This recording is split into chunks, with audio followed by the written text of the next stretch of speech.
Amados irmãos, o sermão dessa noite, peço que a Vanusca me lembre sempre. O relógio não está no horário devido, está um pouquinho atrasado, e aí eu pedi ajuda aqui. Mas o sermão dessa noite é uma retrospectiva de nós meditarmos na bondade de Deus, naquilo que Deus faz em nossas vidas, naquilo que Ele faz na vida da igreja, daquilo que Ele faz na comunidade.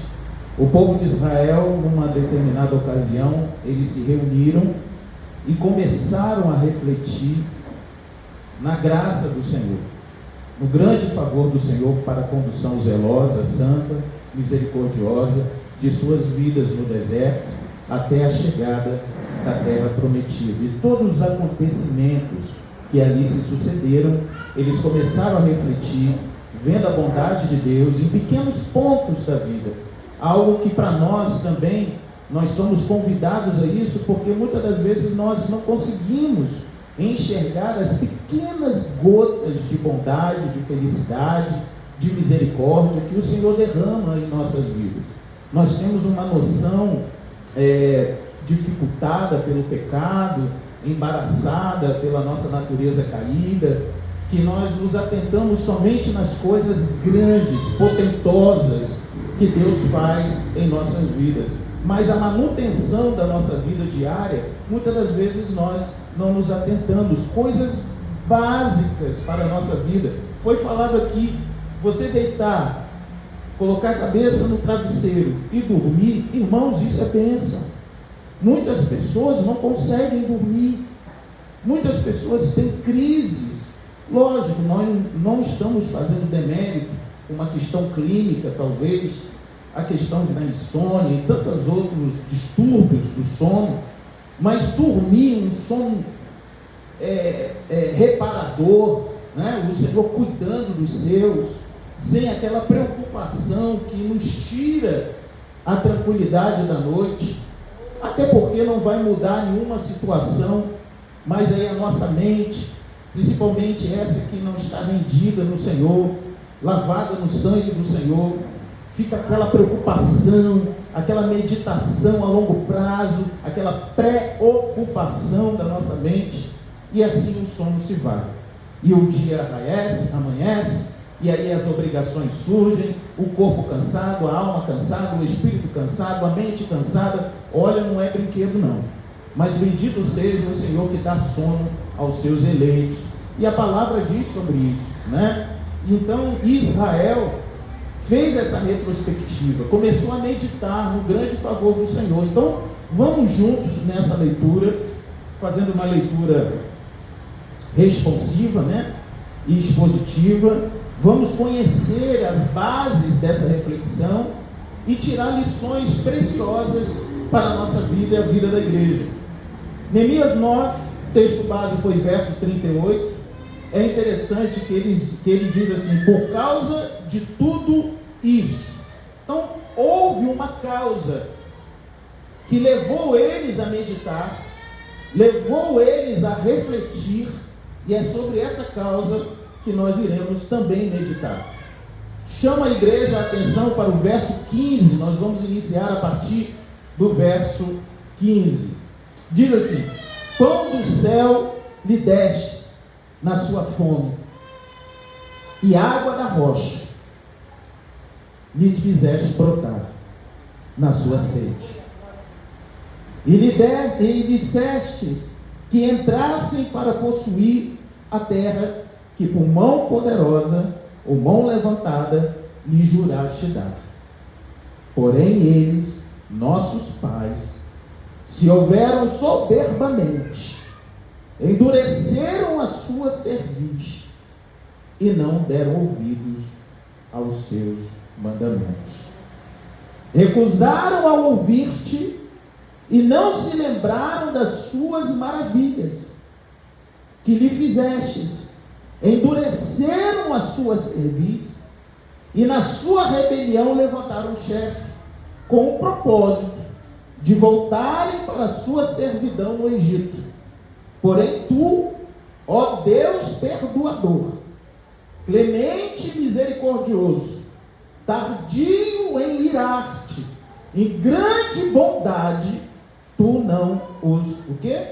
Desamparaste. Meus queridos, humanamente falando, nós nos relacionando com uma pessoa a qual nós fazemos todas as ações de bondade e uma ingratidão velada, eu não sei quantos irmãos, mas com certeza o coração dos irmãos fica entristecido.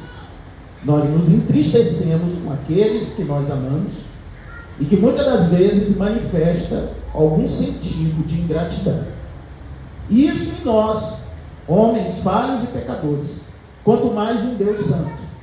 Então Neemias está recordando junto com o povo as misericórdias do Senhor, a bondade do Senhor, a qual o Senhor no deserto, para saciar e dar a manutenção das suas vidas, enviou no maná fiel todas as manhãs. Nós sabemos desse texto. Deus cuidou de forma misericordiosa, milagrosa, enviando algo, pão dos céus, comida dos anjos, a qual um sabor maravilhoso, segundo a expectativa que a palavra nos diz, e todas as manhãs fielmente, e a recomendação do Senhor, a ordem do Senhor, era que não se preocupasse, que não iria faltar.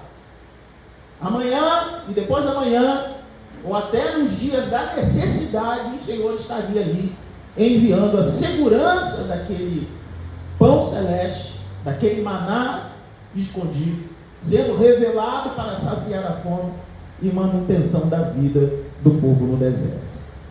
Só que nós também lemos que na continuidade dessa bondade, algo aconteceu. Eles se fastiaram. Deu um faxi. Eles não queriam mais comer aquele pão. O sabor da bondade de Deus e da misericórdia de Deus, todas as manhãs, não era mais o suficiente. Eles queriam algo a mais. Eles queriam algo descolado, diferente, em meio ao deserto. É interessante a gente começar a pensar nisso, porque se nós pensássemos no sentido de deserto propriamente dito, deserto não é para ter condições favoráveis. Deserto é um lugar inóspito. Deserto é um lugar de baixa provisão. Deserto é um lugar que, ao adentrarmos, temos que estar unidos e preparados com a ciência de que entraremos e sairemos. Porque se não tiver o rigor necessário do resguardo da nossa vida, da manutenção daquilo que nós iremos levar para a passagem do deserto, nós iremos morrer no deserto. Porque há coisas imprevistas que acontecem no deserto. E podemos então fazer uma ilustração com o deserto dessa vida, a qual há serpentes abrasadoras. Nós estamos simplesmente de passagem. Esse mundo, esse deserto, esse desamor desse mundo, essa hostilidade que se tem para com aquilo que é de Deus e da manifestação de Deus nesse mundo. Nós não podemos olhar para esse mundo, para esse Egito, que prefigura também o mundo, e achar que nós vamos passar por aqui simplesmente sem o cuidado da manutenção, do resguardo necessário, dos mantimentos necessários, para que possa nos dar aí uma sobrevida, para que nós possamos passar e sair do outro lado. Porque deserto não é lugar de cristão, conforme a nossa conversa diária no nosso povo, no nosso meio assim diz, nós estamos de passagem.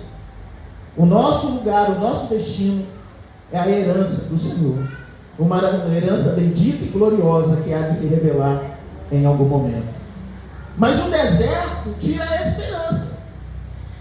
O deserto, pela sua condição agressiva, remove todas as expectativas e nos faz voltar, entre aspas, para alguma outra situação que intitulávamos como uma situação boa e agradável.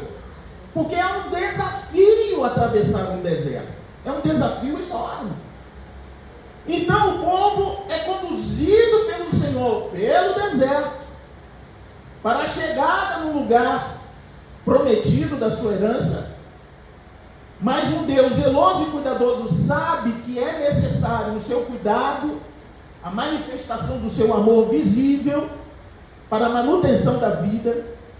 Ele envia então o maná para que o povo pudesse recolher, fazer seus pães, fazer seus bolos e aguardar esse período da condução do Senhor até a herança prometida.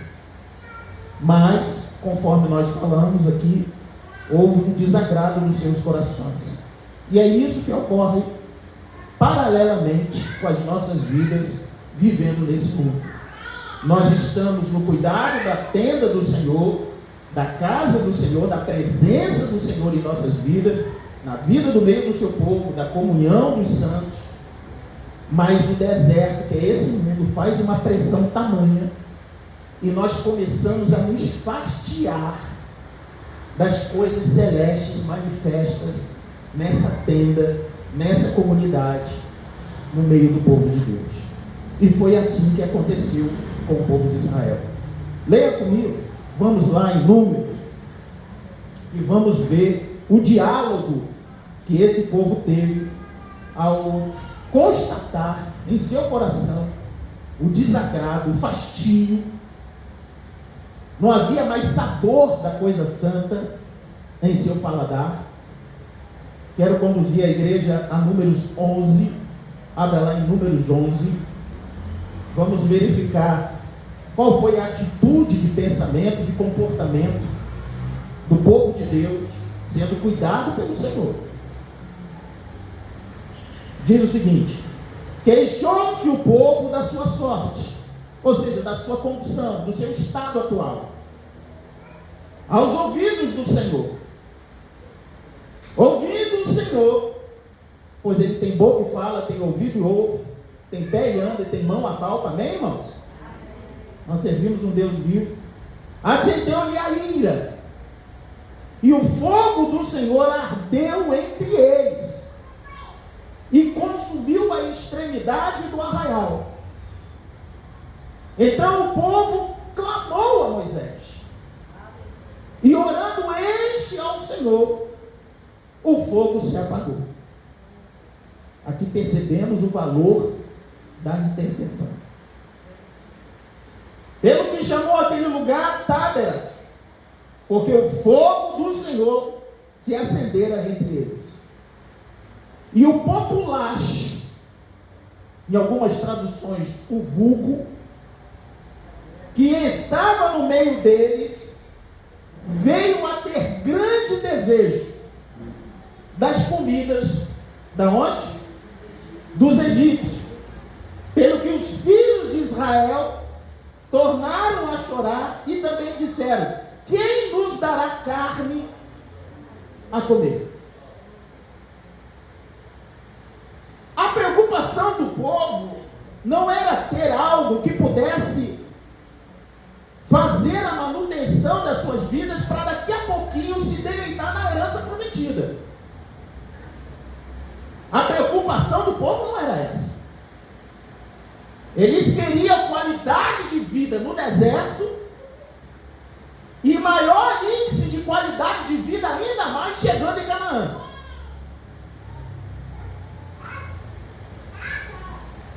É lógico que essa conta não fecha.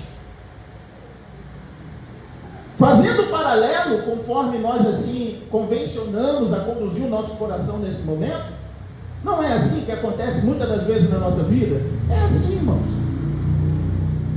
Deus está cuidando da nossa vida, por mais que aqui e acolá peguemos uma gripe, um resfriado, mas o Senhor cuida, porque nós estamos sujeitos nesse mundo a diversas coisas. Mesmo com toda a dificuldade, pensando num sentido mais depreciativo, por mais que tenha somente pão e água, mas ainda assim tem o pão. Porque a promessa de Deus que o justo não há de mendigar o pão. Então isso manifesta o cuidado zeloso do Senhor. Então se tiver qualquer outra iguaria, qualquer outro insumo na nossa mesa, é para nós glorificarmos. Se tem algo além do pão, é a bondade de Deus manifesta na minha mesa, na sua mesa, nas nossas mesas. E isso deveria tocar o nosso coração, e por mais que, acessando o aplicativo bancário, a gente perceba que o nosso salário é muito pouco, mediante a estrutura da vida da cidade ou do nível social que tem, nós então tiramos o foco do amor revelado sobre a mesa e começamos a pensar e nos angustiarmos na falta, trazendo um exemplo aqui, do salário que não é compatível com aquilo que eu espero, não é compatível com aquilo que eu desejo a conseguir a melhorar para o futuro, então eu preciso. Então nós começamos a nos azedar e esquecer que a bondade do Senhor está sendo revelada dia a dia sobre a nossa mesa. Não conseguimos orar, muitas das vezes dedicando 5 ou 1 minuto ou 2 minutos, o tempo necessário para expressar a sua gratidão antes de colocar a primeira colher ou a primeira garfada em nossa boca.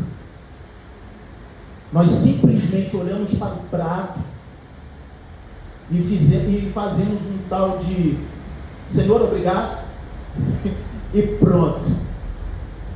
Não conseguimos perceber a bondade do Senhor naquele café, naquele almoço, naquela janta. E isso eu estou usando uma questão de alimento. Piora-se ainda mais se nós colocarmos aqui a nossa vestimenta, amém, irmãos? Eu não tenho tudo o que quero, nós não temos tudo o que queremos, mas nós temos tudo o que precisamos. Porque o Senhor é fiel e tem nos sustentado. Mas você entende que a roupa do final do ano é que vai te estressar. É a comida que você muitas das vezes vê na internet e que deseja que vai te estressar. Mas você não consegue ver a simplicidade do provimento diário que o Senhor tem dado em nossa mesa. Foi assim com Israel. Eles olharam, viram o maná e interpretaram que aquele maná já tinha um tempo dado, que precisaria de algum sabor novo. E agora toda a expectativa é só maná. Entendamos, eu e você. É o filho acordando de manhã, mãe, o que tem? Maná, meu filho. Deus já enviou, mãe, já colhi, já está aqui a massa, já está aqui o pão. Aí come todo, né? Isso nos primeiros dias. Oh, mãe, que Deus bom. É, meu filho, vamos glorificar o Senhor. Passa uma semana. Mãe, o que tem hoje? Maná, meu filho. Ué, Deus já enviou? Você vê pelo tom de voz que já mudou. Deus já enviou? Já está aqui, já está pronto. Toma o seu café, vai. Esposa, o que tem aí? Tem um maná. Ou a esposa pro marido. Meu filho, o que tem? Tem um maná, já está pronto, já colhi, já está aqui. Passa 3 semanas. Só estou conjecturando com a igreja. Mas vai chegar no momento que é o seguinte: o que tem para o café? Aquele tom já de desânimo. E quando ouvir maná, pronto. É o povo dizendo: só isso? Estamos há 3 semanas comendo isso. Não tem nada diferente, só maná de manhã. É maná de tarde. É maná de noite. E se eu levantar de madrugada, é maná também. É só maná, não tem outra coisa para a gente comer. Não tem. E aí as insatisfações são prefiguradas nesse desejo de carne. E lembrando aqui que o maná é uma ação espiritual, amém, irmãos? Então, quando nós não queremos uma ação de um provimento espiritual do Senhor, nós vamos desejar o quê? Nós vamos desejar carne. É infalível essa receita. Se você não estiver satisfeito com as ações misericordiosas do provimento diário do Senhor em sua vida, em algum momento a minha vida e a sua vida vai desejar carne. E desejar carne, no sentido do texto, é um desejo rebelioso, ingrato, que expressa insatisfação com aquele que proveu para nós algo tão lindo, tão maravilhoso, que é a segurança da manutenção da nossa vida. E é isso que Neemias começa a refletir e começa a considerar. Nós somos ingratos, nós precisamos melhorar.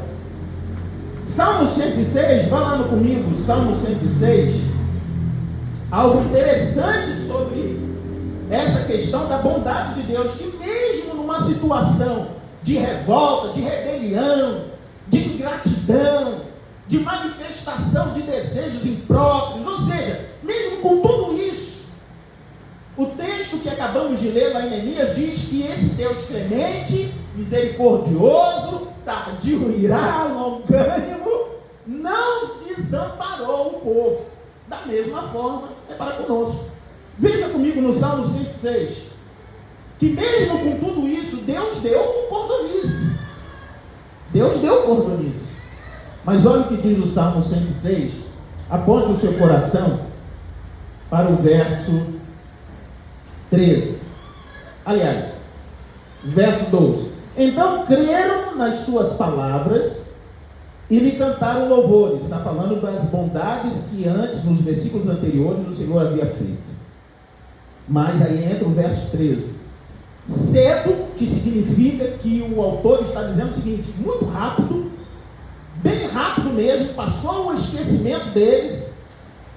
Então, muito cedo, porém, se esqueceram das suas obras e não lhe aguardaram os desígnios. Entregaram-se à cobiça no deserto, de cobiçar, de desejar, e tentaram Deus na solidão. O que significa tentar Deus na solidão? É você descendo para o parque da cidade, ou descendo para aqui para o centro, e angustioso porque não teve algo no café da manhã. É você descer para o centro, no período de Natal, vendo que todo mundo está comprando. Eu estou criando um cenário. E aí você se angustia, tenta Deus no seguinte sentido, falando dentro de si para si: poxa, todo mundo está vivendo, todo mundo está preparando a ceia e eu aqui. Isso é tentar Deus na solidão. É você entrar na loja, entrar no supermercado, o seu desejo é pegar algum outro produto e você, por insatisfação, porque você sabe das suas condições, mas há uma revolta, há um sentimento contrário, mesmo que seja mínimo, de uma marca preferencial, você não pode levar e você leva a outra, mas aquilo ali te angustia. Eu não quero levar essa marca labocheira. Ou, como muito diz aqui, essa marca pode. Isso é tentar Deus na solidão.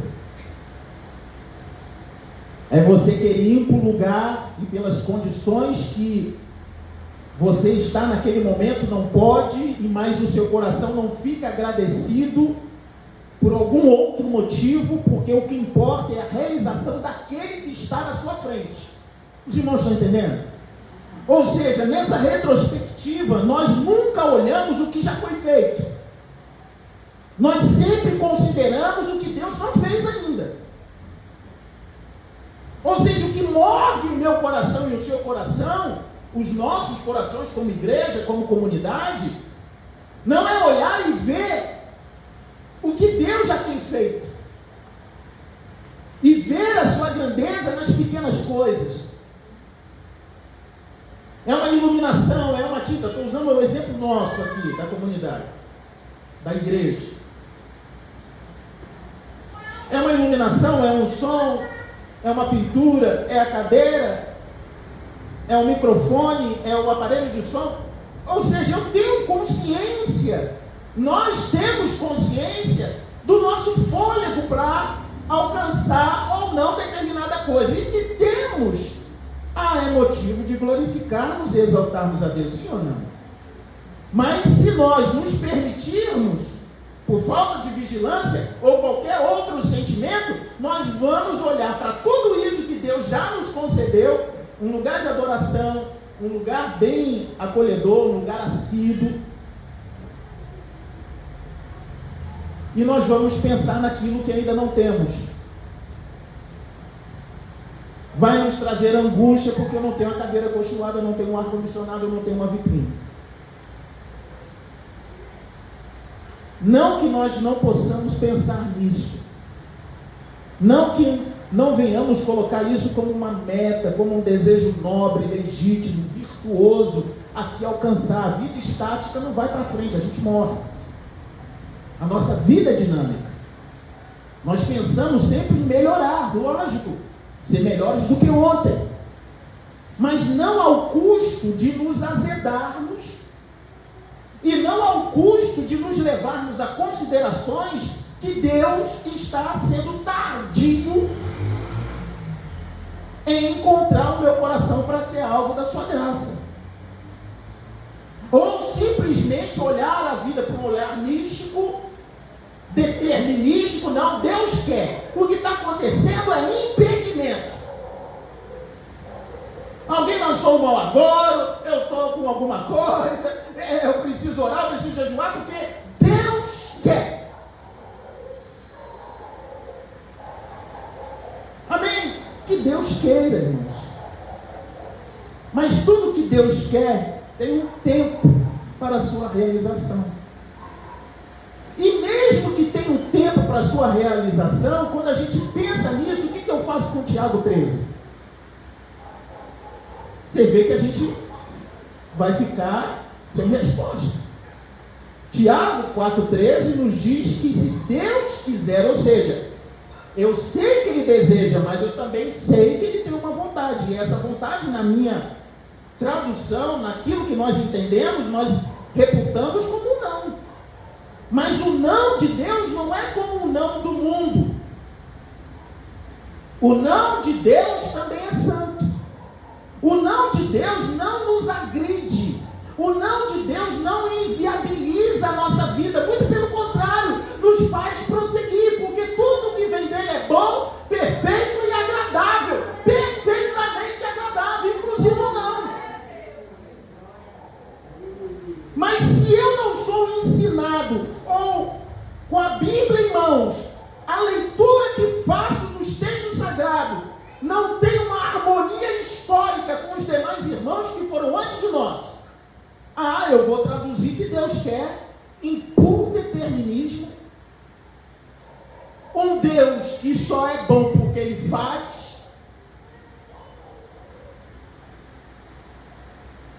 uma dádiva, um galardão ministrado sobre a minha vida é muito maior do que a sua própria pessoa. Olha, o que eu estou falando está permeado das Escrituras. João 9 nos diz exatamente isso. Vamos lá? João 9. Eu acho que esse texto vai ficar como série, hein? Próximo domingo a gente vem, todo mundo aqui, para a gente continuar. Mas deixa Deus usar a nossa vida, não é verdade? João, por gentileza, abra lá em João, capítulo 9.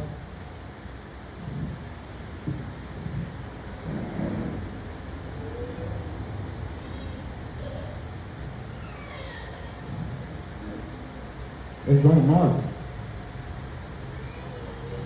Hã? É João 6, perdão. É João 6. João 6, por favor.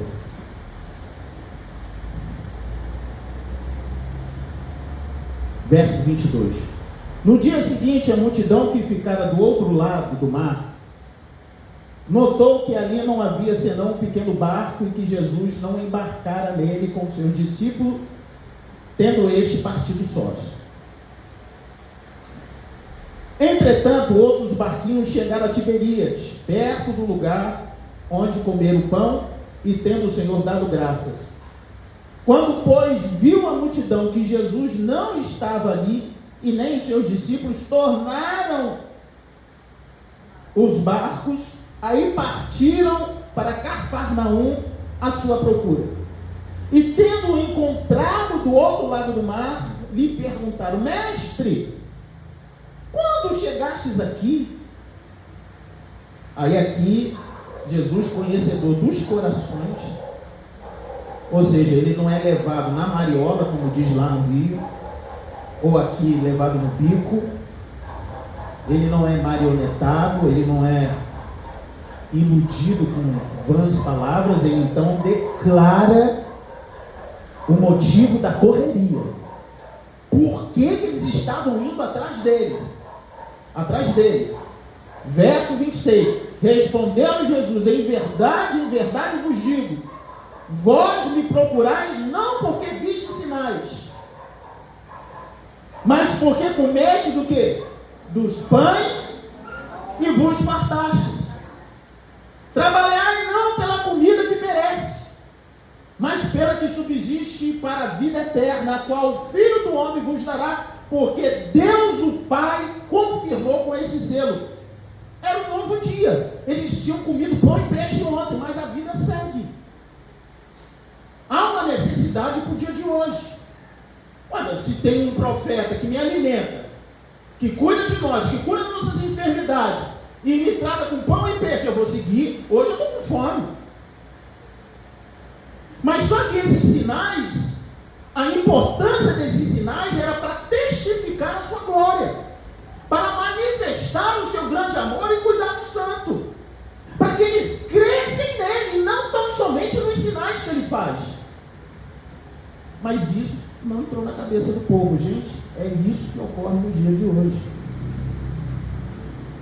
Muitas das vezes, lamentavelmente, entristecidamente, assim dizemos, que muitas pessoas vão a Cristo, não é porque viu um sinal, e glorificando ao Pai, porque o Senhor assim o selou, Ele é o meu Deus, Ele é meu Salvador, mas é porque Deus fez alguma coisa.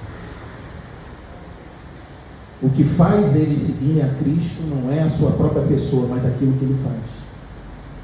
Então, aquilo que eu falei anteriormente, a dádiva se torna maior do que o doador, e o galardão maior do que o galardoador. Irmãos, o galardoador é maior do que o galardão, amém, irmãos? A dádiva é boa, mas o doador é melhor. Que possamos ficar com a melhor porção, que é a porção que é Cristo.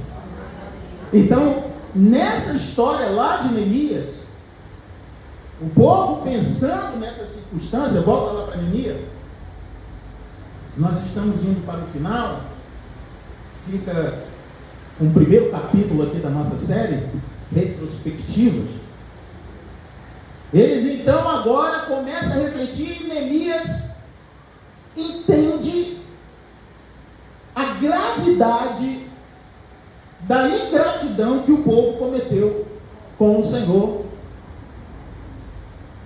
O Senhor conduzindo com amor, com alegria do seu coração, pois Ele ama o seu povo, mas o povo não correspondia em amor àquilo que o Senhor estava a fazer. Na nossa vida, as pequenas coisas, como nós aqui nos exercitamos a pensar. Recusaram ouvir e não lembraram das tuas maravilhas, endureceram a sua cerviz. Endurecer a cerviz, Neemias capítulo 9, verso 17, verso 16 e 17, endurecer a cerviz é que serve até a Deus, mas serve no tranco. Serve a Deus, mas serve de forma dificultosa, dura. Não é uma forma amável, voluntária, abnegada, resoluta. É uma forma dificultosa de servir a Deus. Que eu e você, que essa igreja, não sirva a Deus por dura cerviz. Amém, irmãos? Porém, tu, ó Deus, perdoador, clemente e misericordioso, tardio em irar-te, grande em bondade, não que os desamparaste. Eu fico a imaginar, em minha vida, os momentos de desatino, se Deus recolhesse a sua mão. O que seria da minha alma? E o que seria da sua?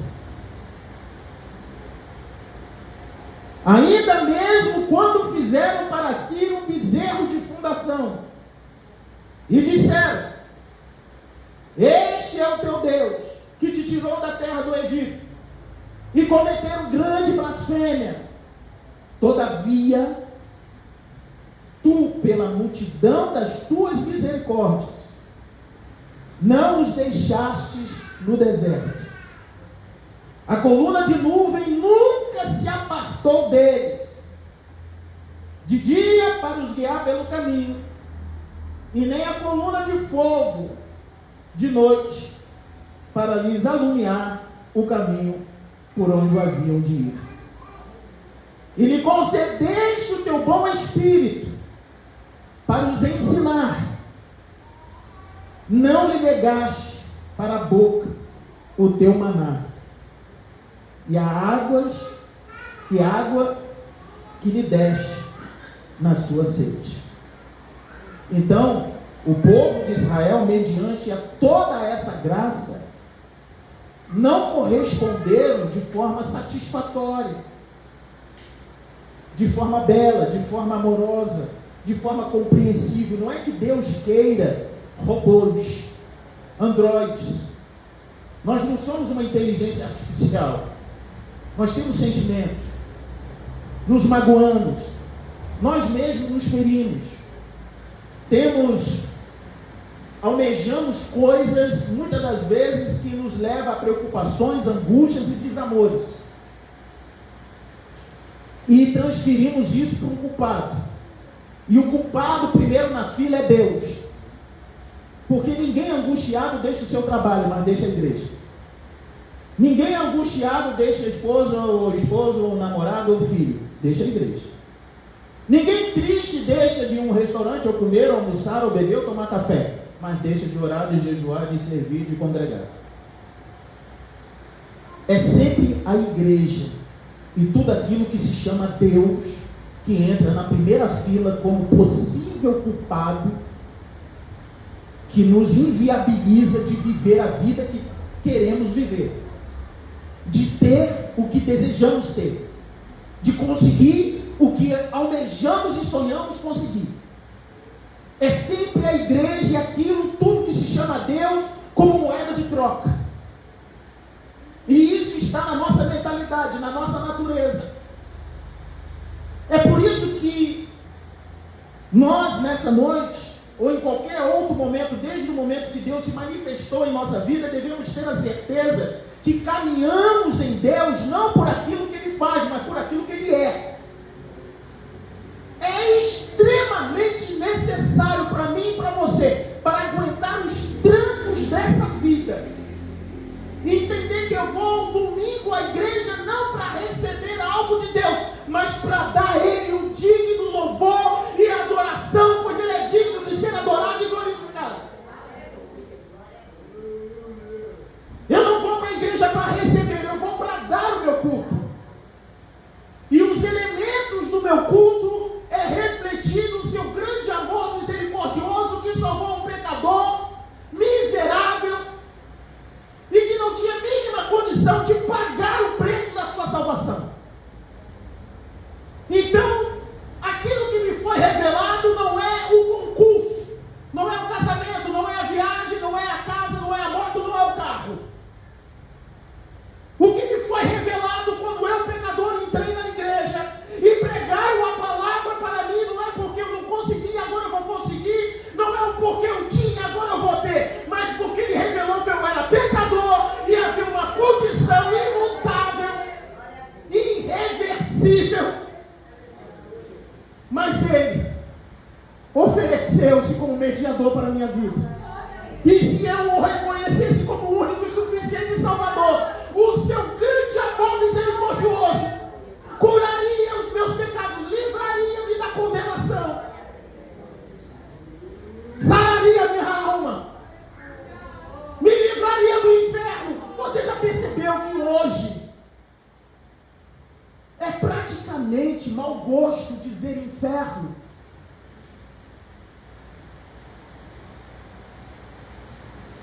Se disser isso na pregação, você está jogando água fria porque o culto vai descer. É isso que a nossa mentalidade produz.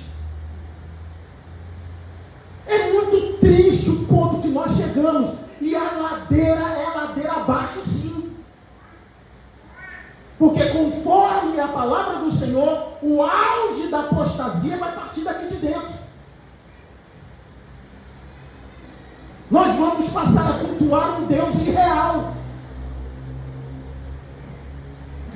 Se nós pensarmos em capacidade belicosa e influência maligna, podemos dizer que essa é a suprema obra do inimigo.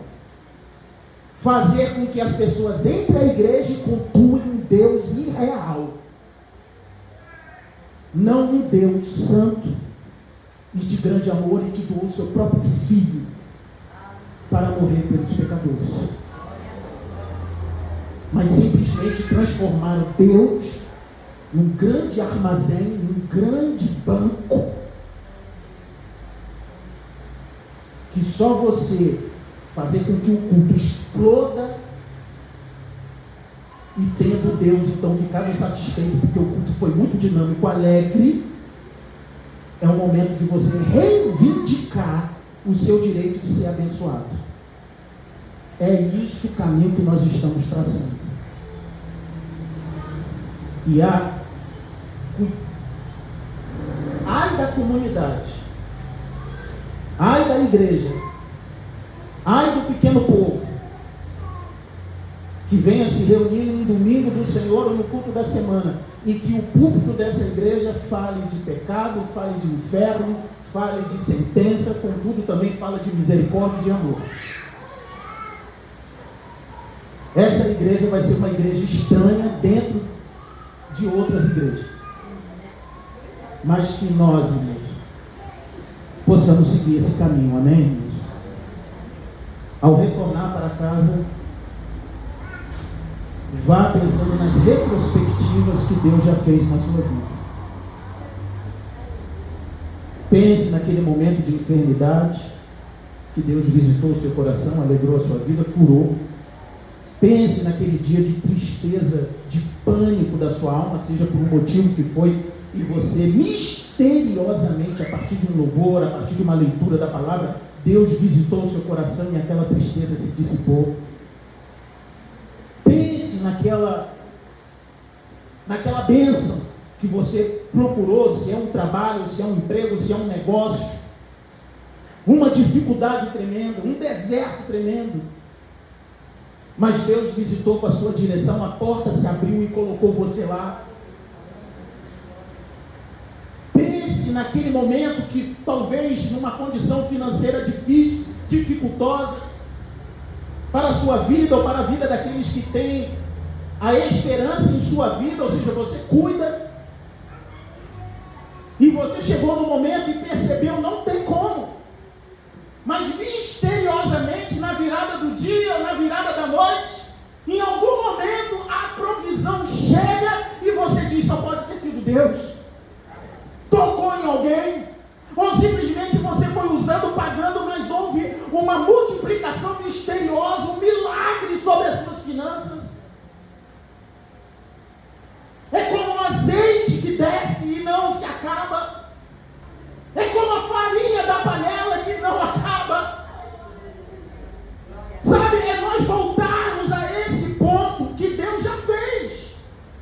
E dizer, Senhor, o Senhor foi comigo, o Senhor foi conosco. Então eu creio que o Senhor é o mesmo ontem, hoje e eternamente. E o Senhor não irá nos desamparar. O Senhor há de fazer algo. O Senhor há de abrir portas, o Senhor há de enviar um recurso, o Senhor há de falar com alguém, há de enviar, porque o Senhor é Deus. Eu lhe amo, lhe sirvo, não por aquilo que o Senhor faz, mas por aquilo que o Senhor é. O Senhor não me prometeu bens do Egito, o Senhor me prometeu uma terra santa, a Nova Jerusalém. que descerá ataviada, adornada. A nossa terra que está sendo preparada desde a fundação. E que os filhos benditos do Pai há de um dia tomar posse. Fiquemos de pé. E que eu e você possamos, como Neemias fez essa primeira retrospectiva. Leia em casa Neemias 9, a partir do verso 15. Procure perceber no texto a retrospectiva que Neemias fez. É chocante, irmãos. E é mais chocante ainda de você olhar o texto e entender que você está sujeito a fazer a mesma coisa. Se eu e você olharmos Neemias 9 e dizermos, eu não faço isso, é uma oração farisaica. Não siga esse caminho.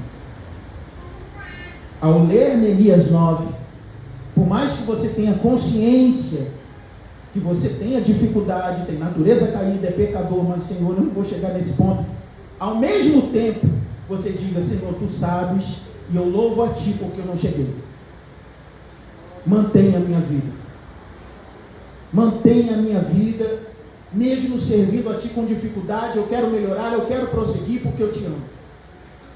Não diga que eu não faço isso.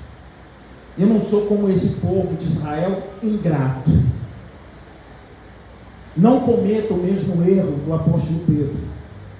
Lógico que um erro, porque estava sendo revelado a ele algo que ele ainda não tinha conhecimento, que era a sua própria natureza. Senhor, por Ti eu vou para a cadeia, eu morro. E o Senhor olha para ele e Pedro, você não sabe o que você está falando. Hoje mesmo você vai me negar. É impossível te negar. É como se Pedro estivesse dizendo, João, Tiago, todos eles podem, eu não. Não se coloque superior a ninguém. Dependa de Deus, irmãos. E para essa semana, que nós não sabemos os acontecimentos dela, mas que nós possamos entregar a nossa semana aos cuidados do Senhor. E que o seu cansaço, a sua fadiga, porventura, eu não sei, irmão Gêmeo, né, ela está trabalhando, e o negócio é pauleira. Uma vez eu enviei, eu estava saindo do Lepanetieiro, ia trabalhar no mercado Guanabara. Aí eu fui na Rua Feijão, porque lá na Avenida Brasil, onde é os depósitos, é Rua Feijão, Rua do Arroz, é desse jeito, onde fica os containers e ali fica a rede de abastecimento. Aí fui na Rua Feijão, onde tinha ali o escritório do mercado. Não era nem para falar o nome, mas enfim. Aí quando eu olhei, eu falei, meu Deus do céu, eu vou ficar no Lepanetieiro, porque é pauleira. É tremendo, o rojão é grande. Mas que o Senhor renove as forças da nossa irmã e renove as forças de outros aqui. Quando eu vejo o Ronaldo chegando, quando no outro dia eu conversei com o Gilead, você está por onde? Por onde? Eu passei, o senhor sabe a cidade tal? Não.